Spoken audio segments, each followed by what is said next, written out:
Are you happy with the way that you're showing up in your life and in the world?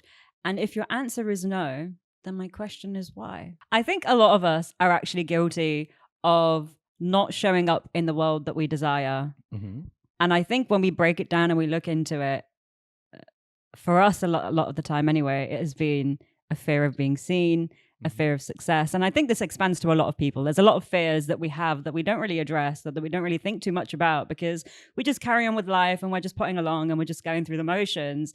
But if we stop and actually think for a minute and think, hang on a second, am I actually happy with how I'm showing up in the world, with how I'm showing up in my life, and with where my life actually is? Because if we look around, when we go to like use a train, for example, or where in London, we see this a lot in London when we go.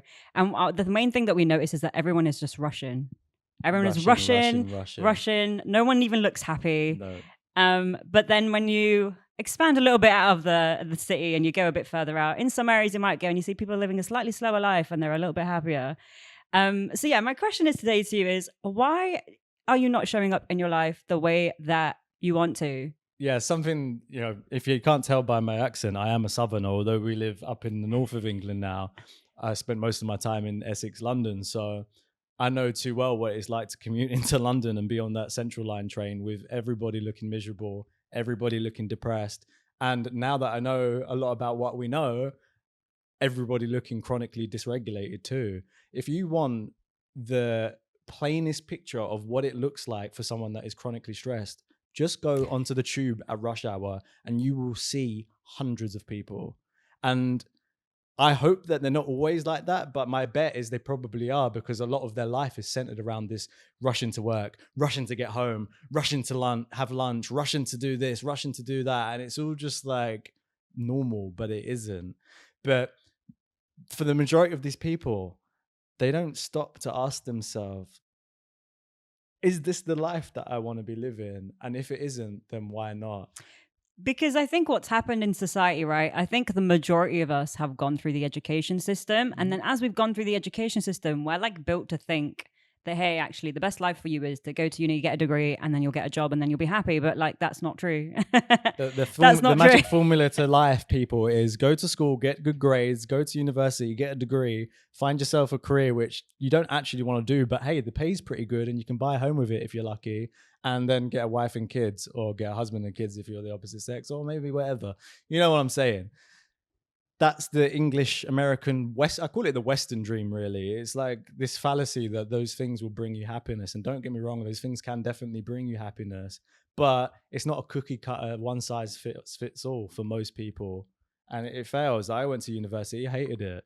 I didn't come out of university and go straight into my career because I didn't want to. So here's me following this path that was set out for me, whilst always kind of not wanting to do it. And this is where, like, I guess the question of like, where we put, the question we ask to you is, do you enjoy the life that you're living? Is it fulfilling? And this is something, fortunately, that I guess we asked ourselves a long time ago now, and the answer was no, not really. And it all comes down to, I think, the last podcast we did, we spoke about finding the joy in saying no. This ties in very closely to that topic, because this one is centered around really the fear of being seen. And a lot of the times we don't actually equate that the reason that we're not living the life that we want to is because we're not stepping outside of our comfort zone. It's something that is unspoken about in society, and which is the reality for why am I not living the life that I want to live, is that a lot of us are living this life where we're making ourselves small to fit in, to avoid standing out, without realizing that that's actually a trauma response, and it's very closely linked, or it's directly linked, in fact, to the freeze form response, where your body is reading being seen as a threat. So in order to not be seen, you make yourself small. That way you fly under the radar, you won't get yourself in harm's way, you won't step outside of your comfort zone, and you just stay in your safe little box. Although this is good for the body, this is maybe even good for the mind in terms of keeping you safe, because our primary function, or at least the body's primary function, is to keep you alive. When it comes to practicality, that doesn't translate to you living the most fulfilled life. It actually translates you to living a life of regret. Unfortunately, most people get to their deathbeds and they realize, fuck, I wish I would have taken that chance. Why didn't I go for that job? Why didn't I quit that job? Why didn't I start that business? Why didn't I tell that girl I loved her? Why didn't I do the thing that I really wanted to do? And now here I am wishing that I did. And you ask yourself the question, why didn't I? Well, the truth is, and this is the brutally honest truth, it is no one's fault but your own. And you have to take like radical responsibility when it comes to your life. And you really do have to ask the question. And this is the third time we're mentioning it now. Are you happy living the life that you're living? Because if the answer is no, something needs to change. And the way that we change that is through regulating the body and teaching it that actually your dreams, your ambitions, your goals don't signal danger. They actually signal freedom. I think for a lot of us, this actually starts in childhood. Obviously, we've touched a little bit on how like society conditions you to keep yourself small.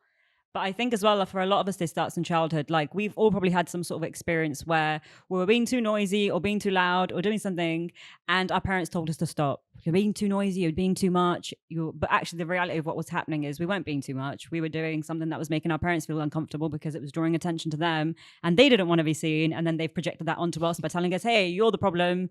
You're being too much." But actually, we have no problem being seen when we're kids. We actually want to be seen and take up space and make noise when we're kids. It's only through lived experiences and conditioning from society and parents that we like start to slowly make ourselves small. Like if you think of probably sometime when you were younger, there was probably some other scenario as well, like maybe when you were in primary school. Oh, see you then, Nisa.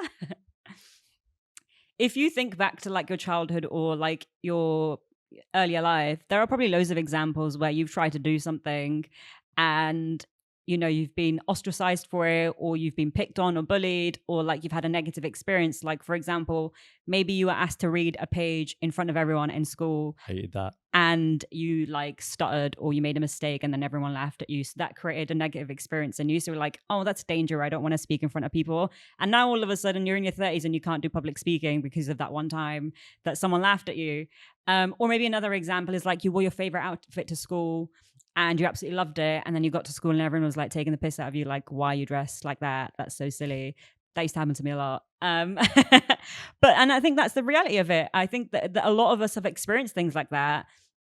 And because of that, we've allowed that to shrink us. Like our trauma, let's call it, has caused us to shrink ourselves in our adult lives.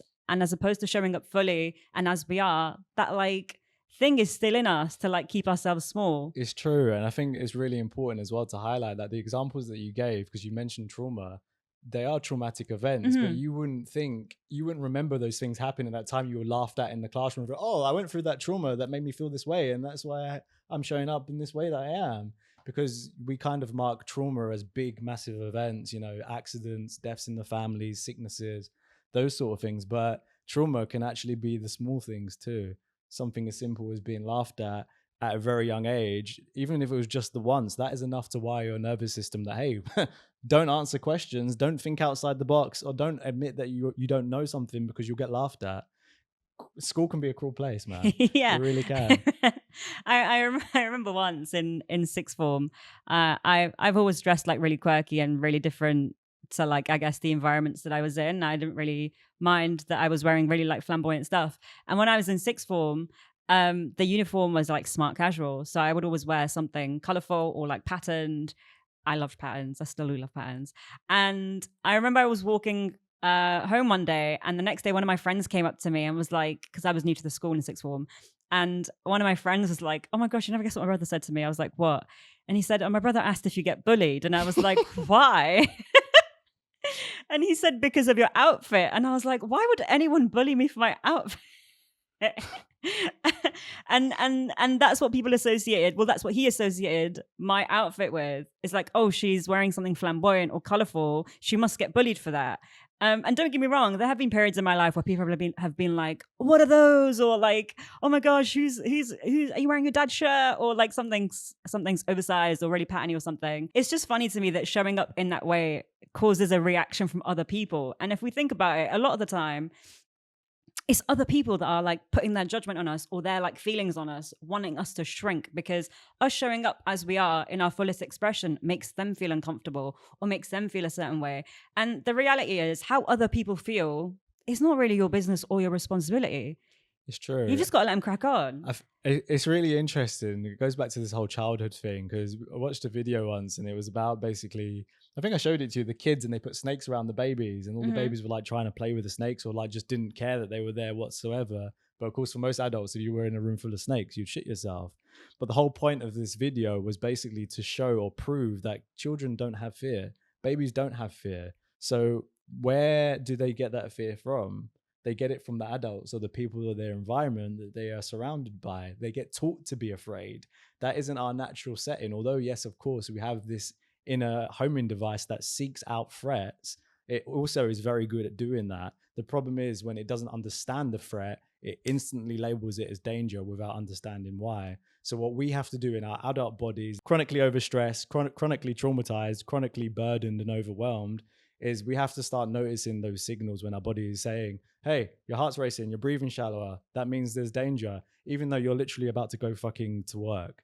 That isn't dangerous, but your body can't tell the difference. It's dangerous to my soul. Yeah, but it's dangerous to my soul.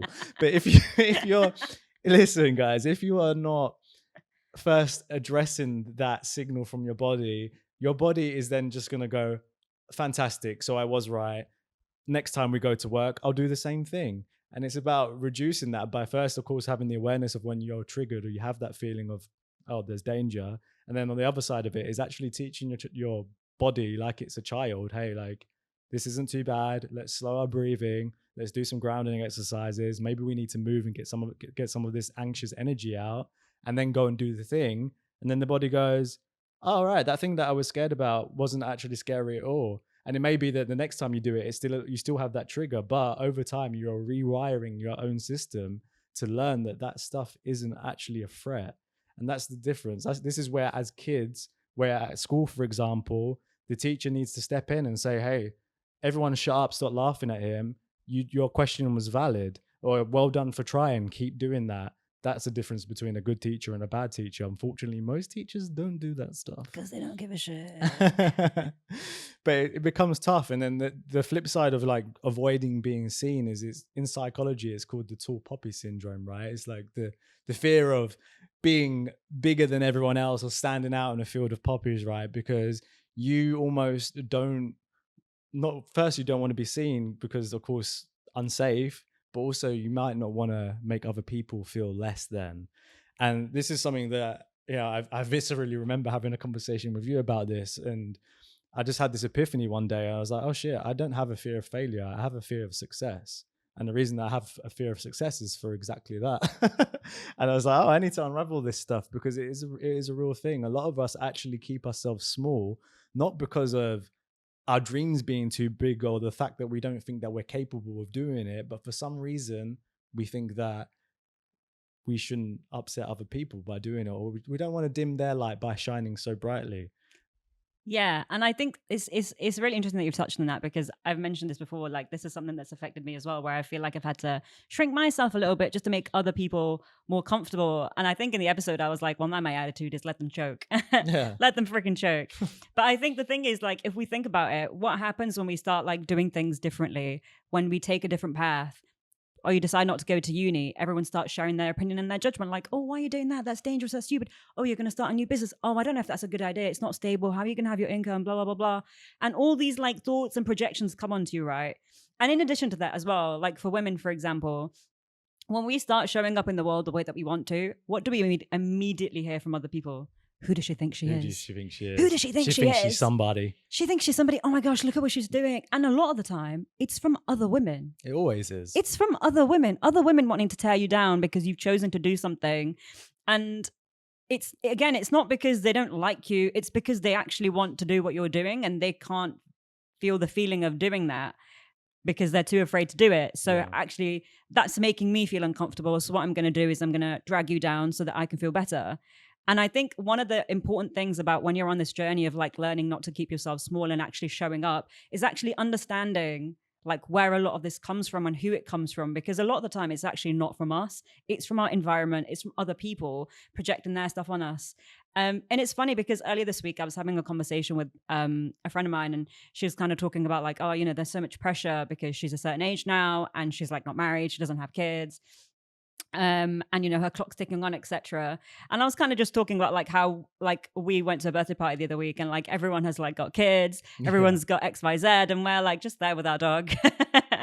But because we've chosen a different path and we're going in a different way at a different pace, and I think it's important to get comfortable when you're making these choices and realize, actually, I don't need to worry about what other people are doing or how they're doing it. I'm going to do what aligns with me and what I desire. And I think once you start breaking free from the desire to keep yourself small and like do what everyone else is doing and conform, you're actually going to start living the life that you actually want. You're going to start getting the connection that you want. You're going to get the love that you desire. You're going to get the job opportunities and the creative expression that you actually truly want to have and experience in your life, and the experiences that you want. Because yeah, I think a lot of the time what happens is a lot of us tend to shrink ourselves when we experience like trauma or hurt, or we have a failed relationship or a failed business, or we have an experience that like shaped us because it didn't go well. And then what's happened is we've allowed that to completely change our personality or our desires. Like we did it. We did it before a couple of times. A couple of times. Well, we've done this like little motion a few times. So we're speaking from a lot of experience. Yeah.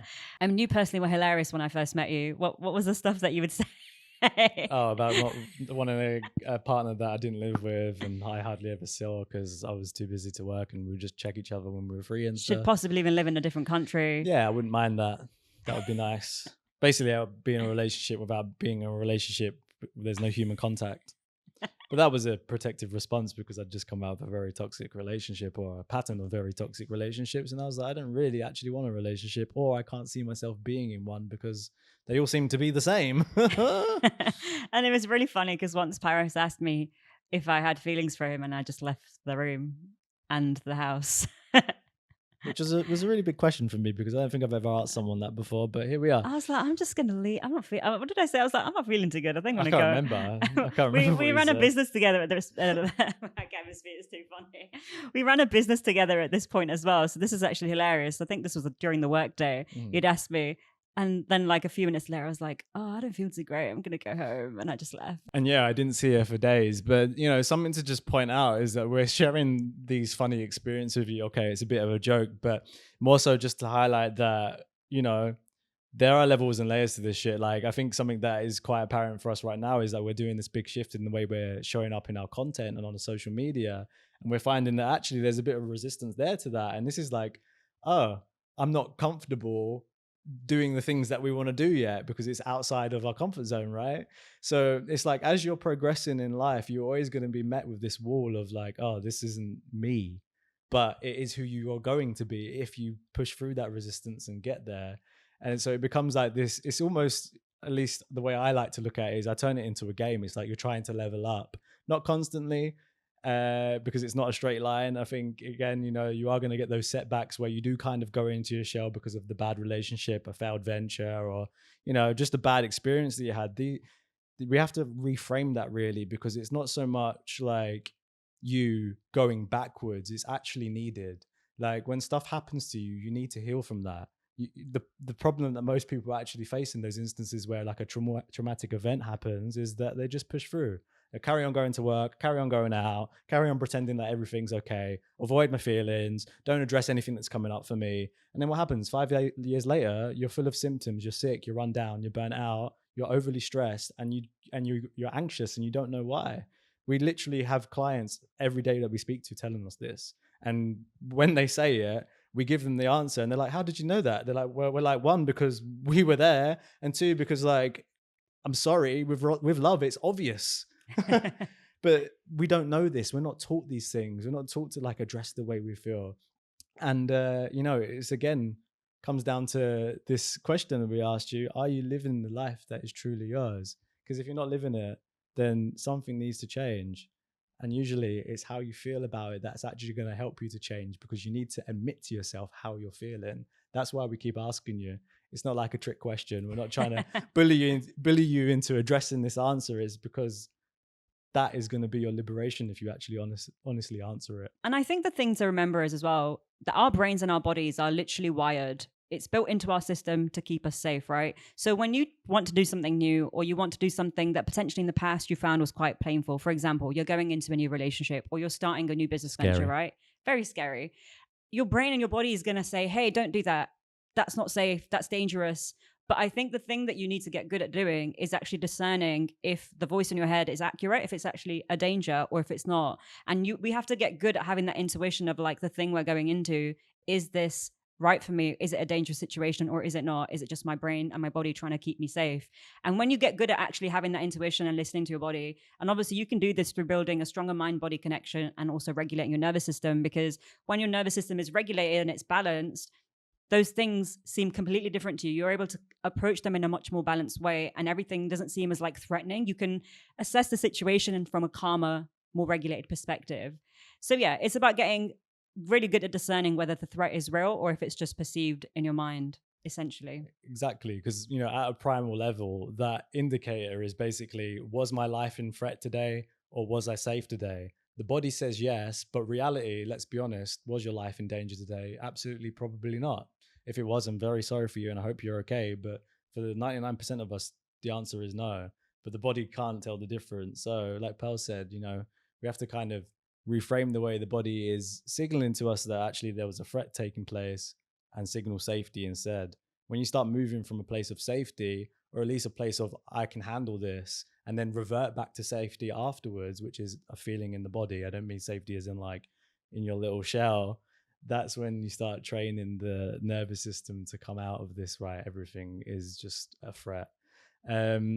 So really important with this, like our previous podcast where we're talking about the joy of saying no. With this one, it isn't about like okay, I've got a fear of being seen, let me go out and dance in public, or let me go and public speak, which is the number one fear in the world, by the way, interestingly enough.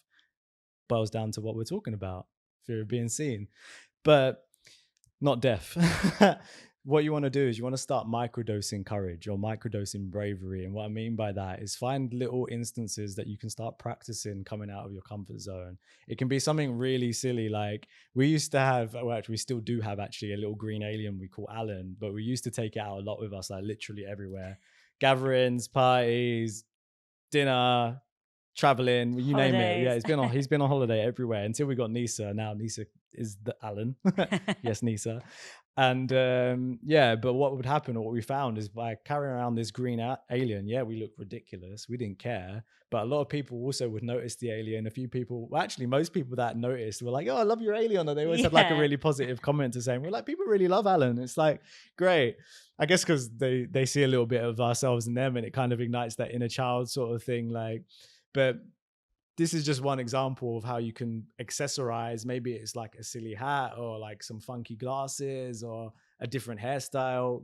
Just go out in public with like one item that's kind of out there and test to see, one, how you feel when you're out in public with this thing, and two, how people react to it. More often than not, they're actually not going to pay any attention whatsoever. But the whole point of this practice is a very easy way to start microdosing bravery. And then from there, you're training your nervous system in real time that standing out doesn't equal danger. And that's what's important. Okay. And I'm just going to leave you with this like last finishing thought. I want you to just ask yourself, what do you get out of keeping yourself small?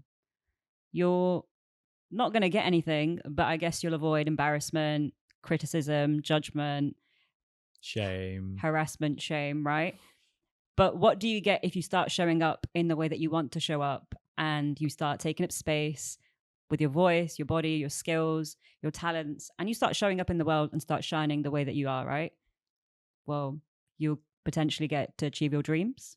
You'll start aligning with the things that you actually want to do. So the question is, or the final thought is, which one is more important to you? So I'm going to leave you with that today. And before we go, I just want to say, don't forget, you deserve to be seen. You deserve to be heard. You deserve to take up space in this world. And don't forget that. Ta for now.